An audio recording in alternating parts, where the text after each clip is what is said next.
राधा कृष्ण के मिलन में परिकीय भाव धारण करके बाधा उत्पन्न करती हैं। उस परिकीय भाव के रहस्य को श्री विश्वनाथ चक्रवर्ती जी ने, श्री जीव गोस्वामी पाद ने जो प्रकट किया, उस रहस्य को कल स्थापित कराए थे पूर्व प्रसंग में।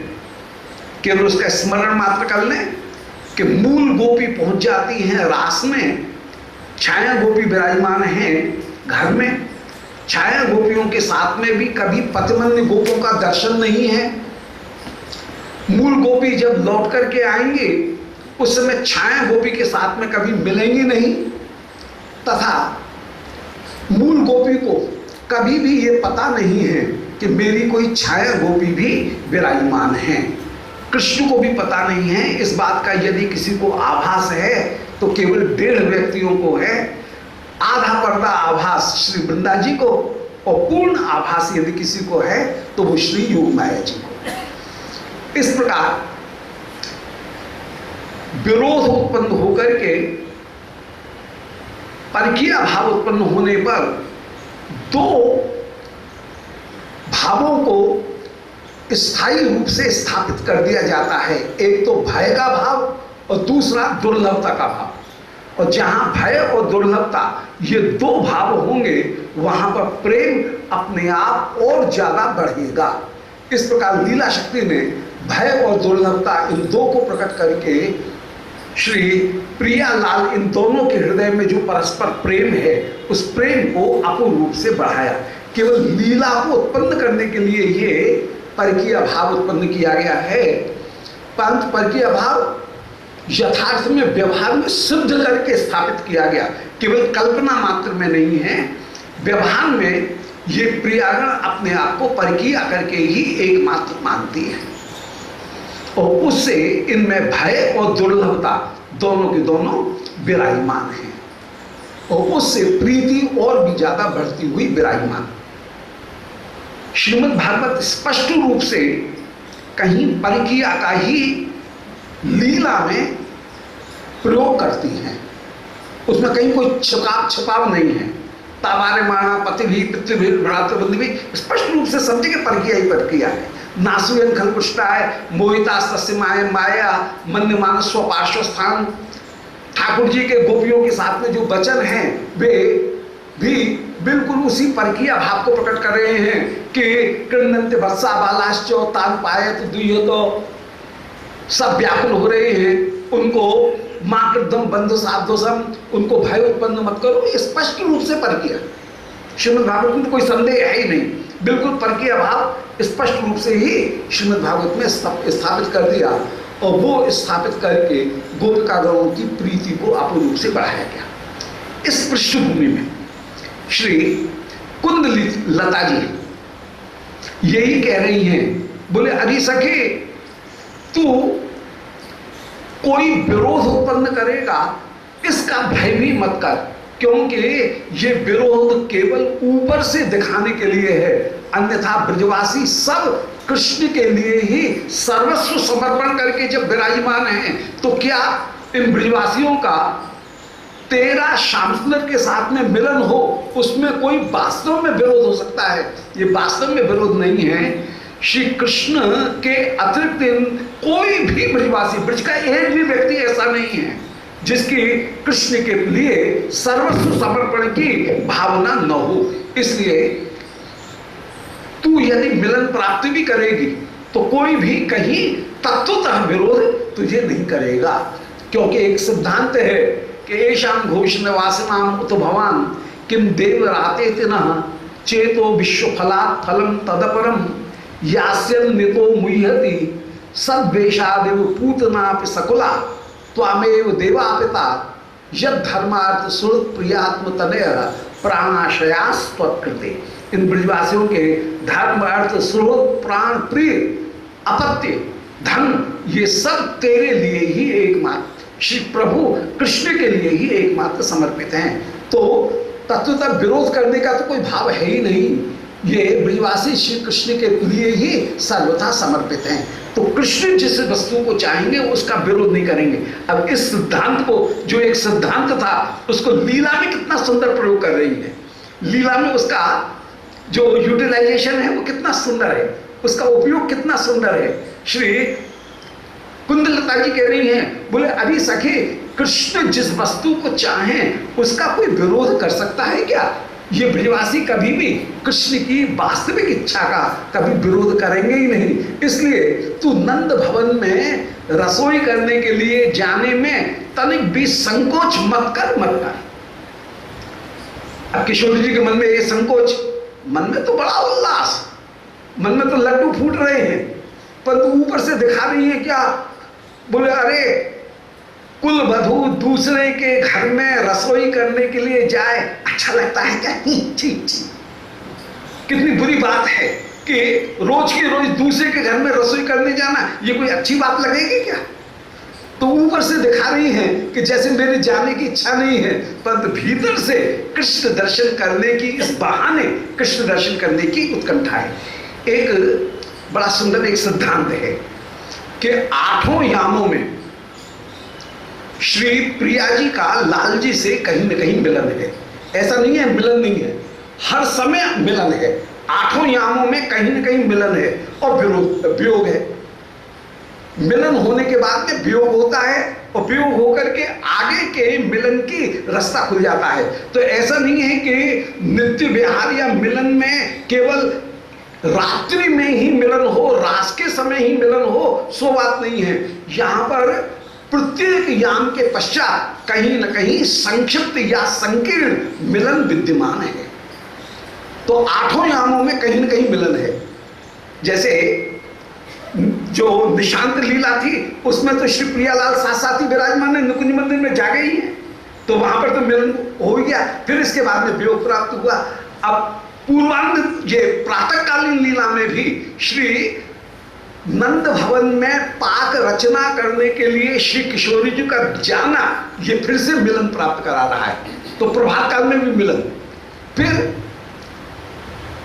पूर्वांध काल में जब श्री श्याम सुंदर गैया चराने के लिए जाते हैं, उस समय पूर्वांध काल में गवाक्ष में विराजमान होकर के कृष्ण का दर्शन कर रही हैं, वहां पर भी मिलन हो रहा है।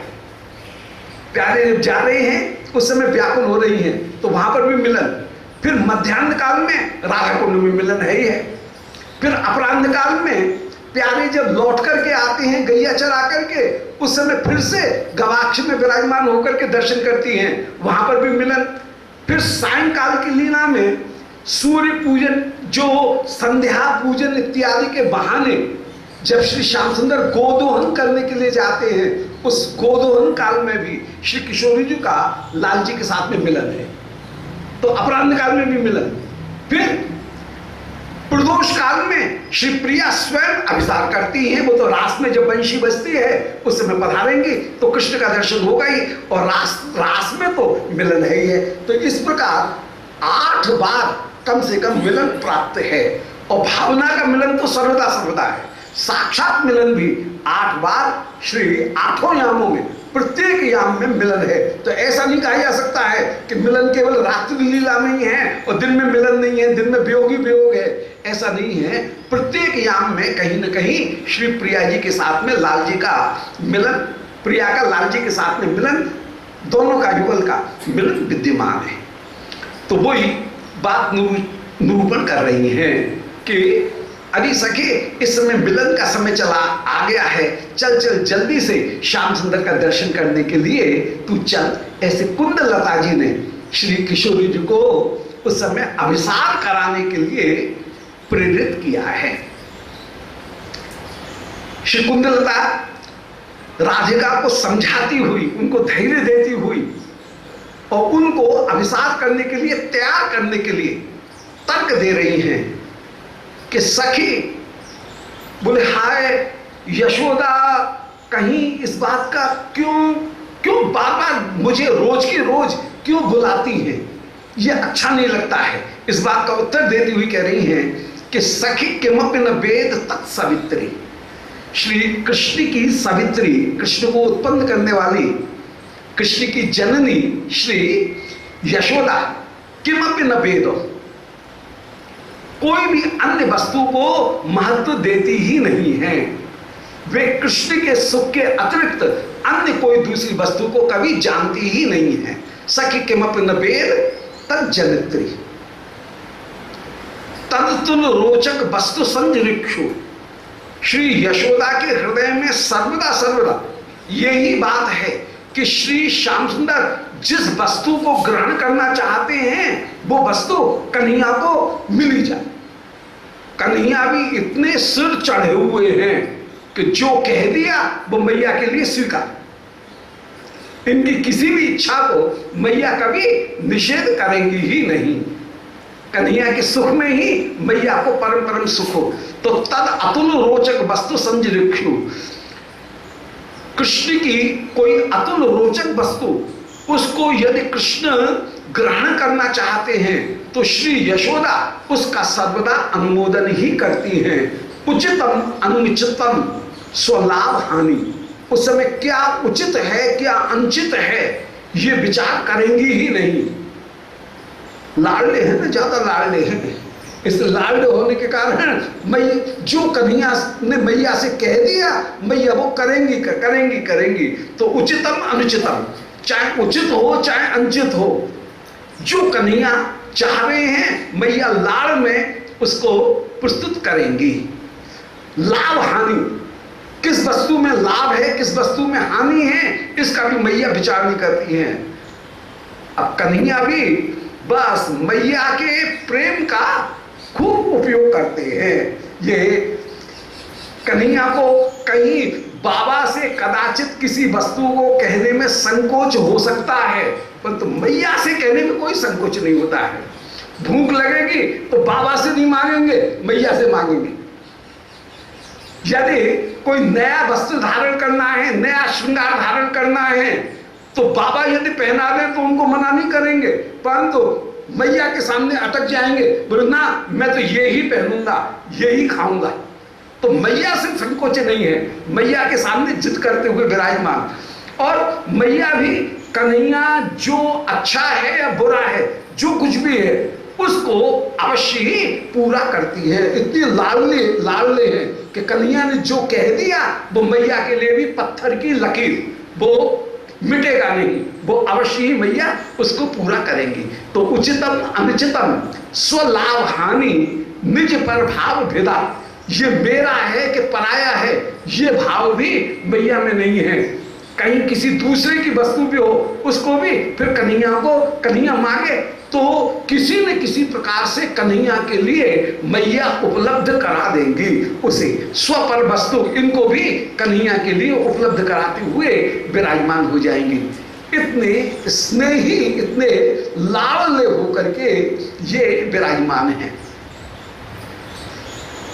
लाडले का तात्पर्य है लड़ धातु कहीं चेष्टा के अर्थ में आती है, जहां पर विविध प्रकार की चेष्टा करते हुए मैया को जो अपूर्व रूप से आनंद दें उनका नाम लाडला।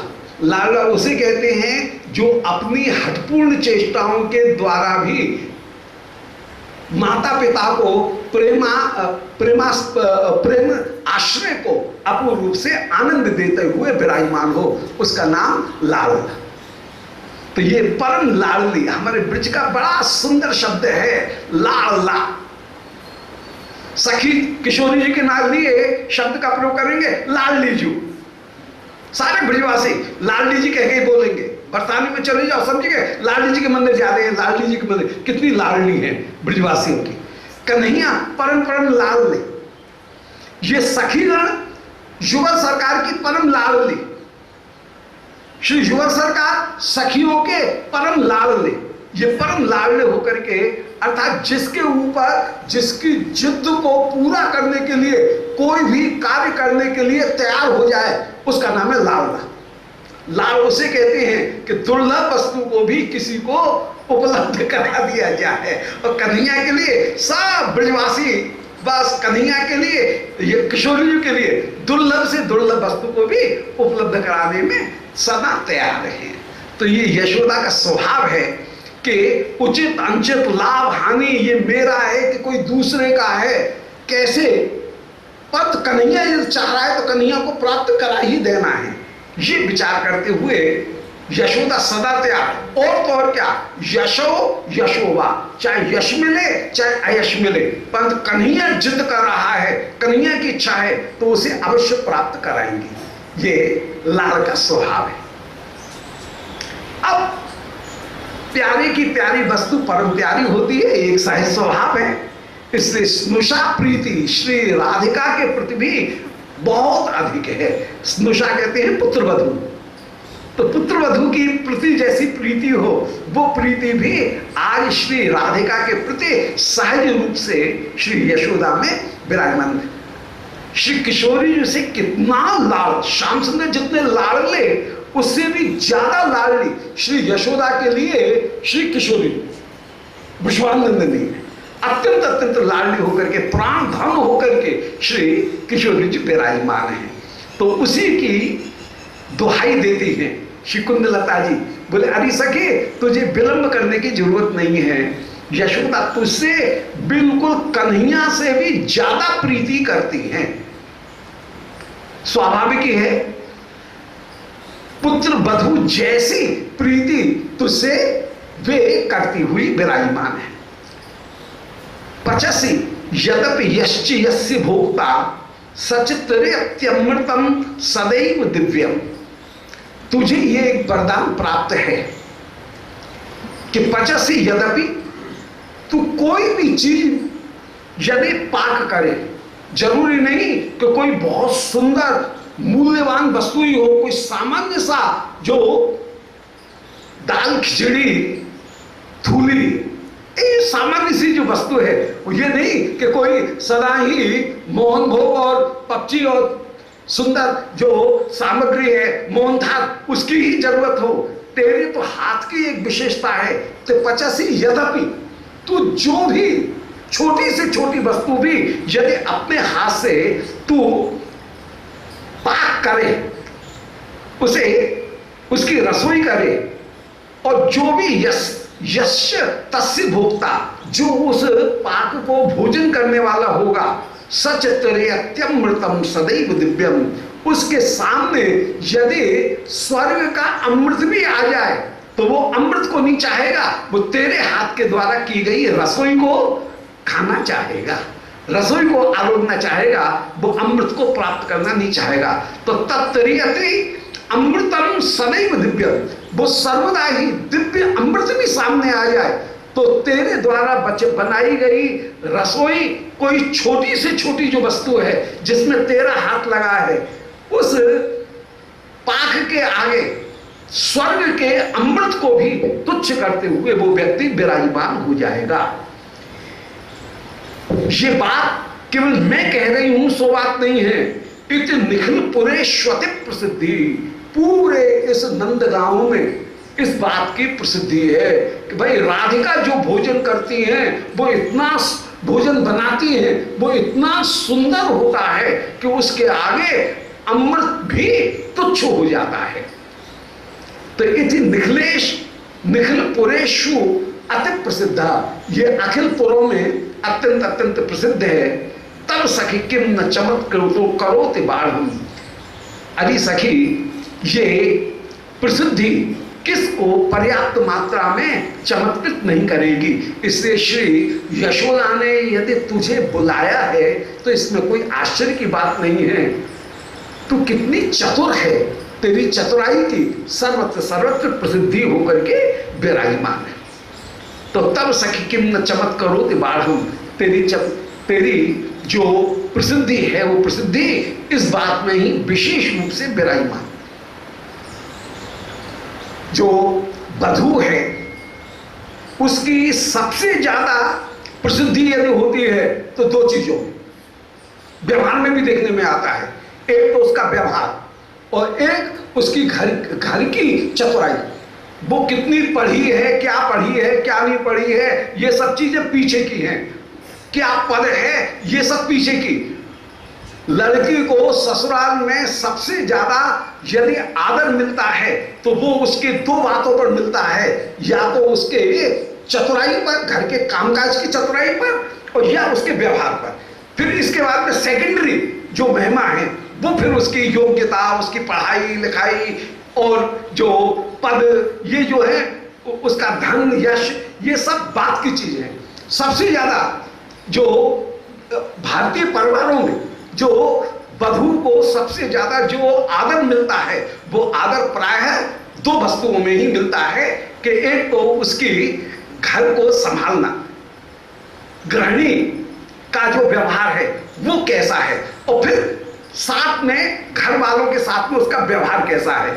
और ये श्री राधिका के गुणों का तो क्या कहना, परंतु तेरे पास में ये दो जो आधारभूत गुण हैं, वे आधारभूत गुण भी कम नहीं है। तो नारी के पास में जो आधारभूत गुण है वो उसका एक तो मृदु व्यवहार और एक उसका गृहिणी रूप में चातुर्य। ये दो वस्तुएं सबसे ज्यादा उसको प्राथमिक रूप में आदर प्रदान करने वाले हैं। फिर उसकी अन्य अन्य जो वस्तुएं हैं, उसका धन, उसका यश, उसका सौंदर्य, ये सब बातें बाद में, उसकी विद्या, ये सब बातें बाद में उसको यश देने वाली है। यदि ये दो आधारभूत वस्तु नहीं है और अन्य वस्तु है तो वो दूसरी जगह आदर भरने प्राप्त कर ले, घर में उतना सम्मान, उतनी प्रिय होकर के वो नहीं रह सकती है। तो ये दो आधारभूत वस्तुएं तुझ में तो पर्याप्त मात्रा में विराजमान है। आजकल इस बात को कहने में संकोच होने लगा है लोगों को, परंतु जो सत्य है वो सत्य यही है कि नारी को सबसे ज्यादा सम्मान प्राप्त होता है वो तभी जबकि वो गृहिणी रूप में और व्यावहारिक रूप में यदि उसका व्यवहार अत्यंत उत्तम है तो वह परिवार में सुख प्राप्त करेगी, परिवार में अति आदर प्राप्त करेगी। अन्यथा समाज में तो आदर उसको मिल जाएगा, ठीक है, कहीं वो बड़ी ऑफिसर है, बड़ी गुणवानी है तो वहां पर उसको आदर मिल जाएगा, परंतु परिवार में आदर प्राप्त तभी होगा जब ये दो आधारभूत वस्तुएं हैं। तो श्री यशोदा तुझे अत्यंत अत्यंत आदर करती हुई विराजमान, और तेरे यश की पूरे गांव में अत्यंत अत्यंत प्रसिद्धि विराजमान है। तो सखी तब सखी कमन चमत्कृत बाढ़, तेरी ये दोनों जो रसोई की जो कुशलता, गृहिणी बने की कुशलता और साथ के साथ में तेरे व्यवहार की कुशलता, ये किसको चमत्कृत नहीं करती है। जो भी तेरे व्यवहार को देखती है, जो तेरी इस चतुराई को देखती है, वो अवश्य ही चमत्कृत हो जाती है। फिर इसके बाद में तेरे तो वैभव, तेरे विद्या, तेरी कला, तेरी कविता, तेरे पास में जो अनंत अनंत प्रतिभाएं विराजमान हैं, अनंत वैभव विराजमान है, फिर उनका तो कहना ही क्या, वो तो अपूर्व रूप से विराजमान है ही, वे तो इनको और भी अधिक बढ़ाने वाली होकर के विराजमान है। यदवधि कल्याण बभूव सात्वम मुनिवर दत्त बरो बरांबुजाक्षी तदवधि तव पाणि संस्कृतान्ना शन विरतिन क्वचनान्नि नास्य चक्रे। अरे सखी राधिका, यदवधि कल्याण बभूव सात्वम, श्री यशोदा ने जिस समय, मैया यशोदा ने जिस समय से ये सुना है, कल्याण बभूव, कल्याण बभूव मैंने सुना है, जब से उन्होंने ये सुना है कि मुनि वर दत्त बराम, कि मुनि श्री दुर्वासा ने तुझे ये वरदान दिया है कि जो तेरे हाथ के बने हुए भोजन को खाएगा वह चिरंजीव होकर के रहेगा।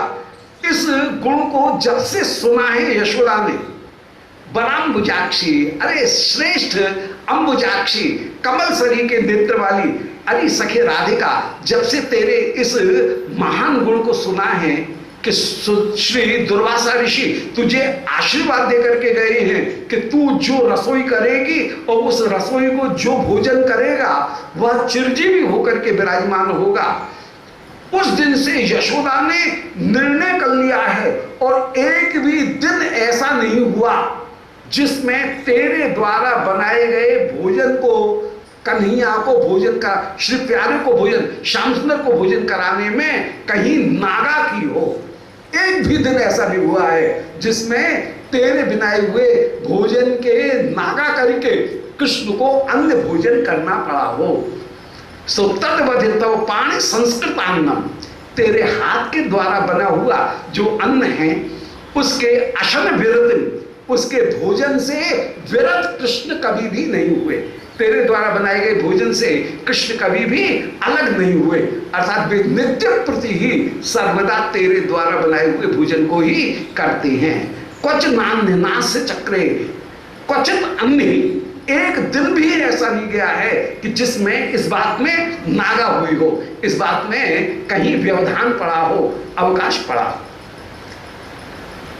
अतः सखी बस आज तू अवकाश कहीं ये कहकर के तू कहीं आज नागा मत कर सखी, ऐसा हो ही नहीं सकता है, तेरे बिना तो काम चलेगा ही नहीं।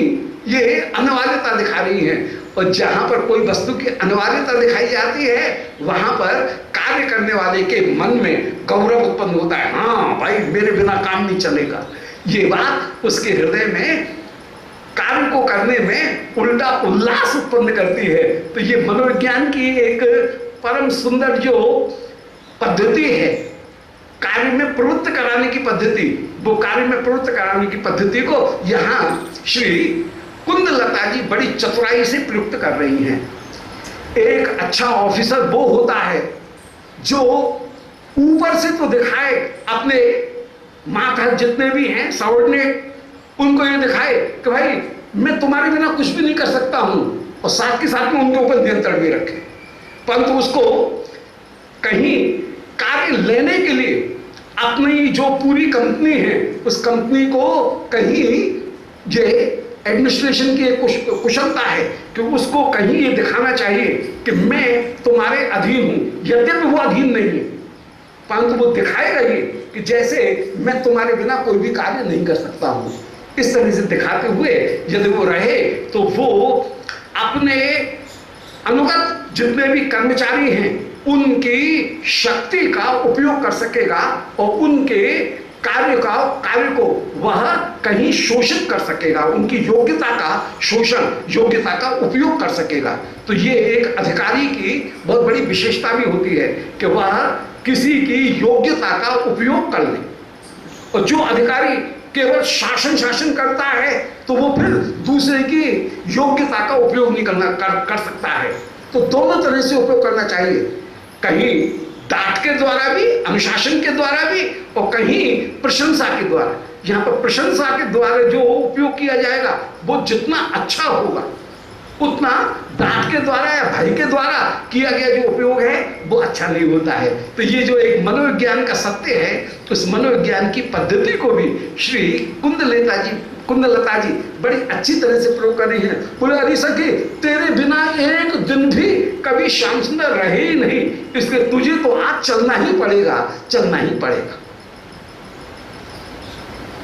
सखी, यशोदा के मन में एक बात ऐसी बैठ गई है कि कन्हैया जो बड़े से बड़े दैत्यों को खेल खेल में मार देता है, इसका कारण क्या है?